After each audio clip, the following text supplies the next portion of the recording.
Excellent. Well, so Master Connor has told you what he does. Let me tell you a little bit about what I am. I have started out as being an alewife. Now, many of you may have seen other alewives walking about the village, and you may have confused them with another word that begins with W. But I'm going to explain why that is not true. And I'm going to do this by teaching you about the tools of my profession, none of which I have named after myself, unlike someone else. Oh, she missed a chance. So, first of all, we will start out with the traditional alewives hat. Now, I'm sure that many of you have seen this hat in different forms upon the village. And this is the traditional alewives hat. And alewives started wearing these hats out of necessity. Why? Well, alewives have been around for centuries, nay, millennia. It actually was the work of a woman to make the ale going back thousands of years. It was just considered one of the household duties. And in order to make ale, you need only two ingredients. You need water and you need grain. And you need yeast, but we don't actually add that, it just happens. Much like love, yeast is in the air, everywhere you look around. No wonder you must have said. So, indeed, but the yeast is in the air, and so that is really the only two things you need to make ale. But, as a good alewife, you would learn to put other things into your ale as time went along in order to make different flavors at different times of the season. So, for example, in the spring, I might use lavender. And in the fall, I might use something like mace, and in the winter, maybe nutmeg. I thought sure you were going to say pumpkin spice. Never! Cecily is many things, but Cecily is not basic! Nay, no pumpkin spice in my ale. And so, women are very, very good at brewing. And so, we did this for years, and we just did it in our homes, and then we started to sell it to the taverns. And the taverns were like, oh, we'll buy that from you. And then we started selling it in the marketplace. The marketplace people were like, oh, we'll buy that from you. And suddenly men were like, wait, you can make money making ale? Why aren't we making ale?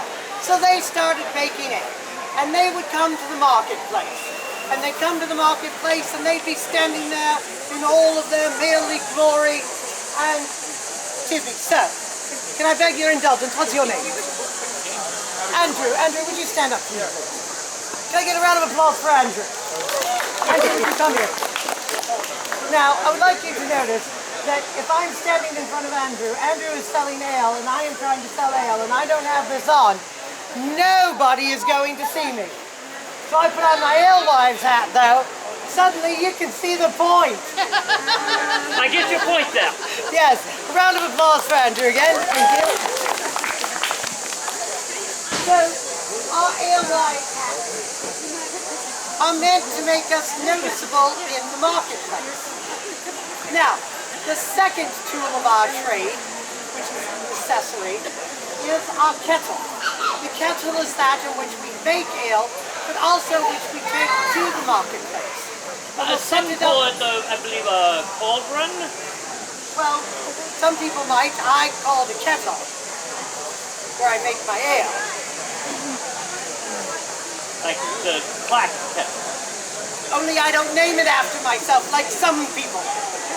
So, you would take that to the marketplace, you would set it up, and then you would, somebody would come up and they would give you their mug, and you would get a farthing from them, and then you would take a ladle like this, you would scoop the ale in, and you would give it back to them. The good thing is that you can keep it warm in the colder days, and so by putting a fire under it, you can just keep it a little bit warm. Not hot, because you don't want to boil off the alcohol. Then you're back That'd be alcohol abuse. Near beer. And again, remember, what do we know about near beer? Nobody wants that. Exactly. So that is the purpose of the kettle. Now, the third thing that alewife needs is, you remember what I said, what are the two ingredients in ale? Water and grain. You know what likes to eat grain? Mice. You know what likes to eat mice? Cats. So I have several cats.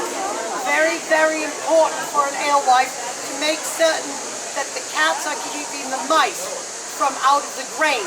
Because much like pumpkin spice, no one wants ale with mice.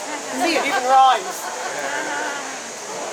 So I have several cats which help do that for me. And for that in turn, they are well fed. And yes, before anyone asks, one of them is black. Very familiar. His name is Nicodemus. I also have an orange one and a white one, if anybody's counting. But, so the cats. So, and then of course the fourth thing that's very important for an alewife to have is a brew. Because this is how we would let people know that there was a fresh batch of ale to be made. And the way we would do that is we would hang it above the tavern door or above our cottage door, and that signals there is fresh ale.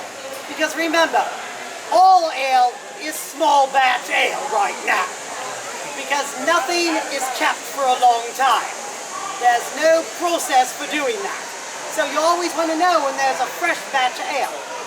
So while I realize that many people may mistake cauldrons and cats and brooms and hats for another word that begins with W, they are all actually the tools of the alewife.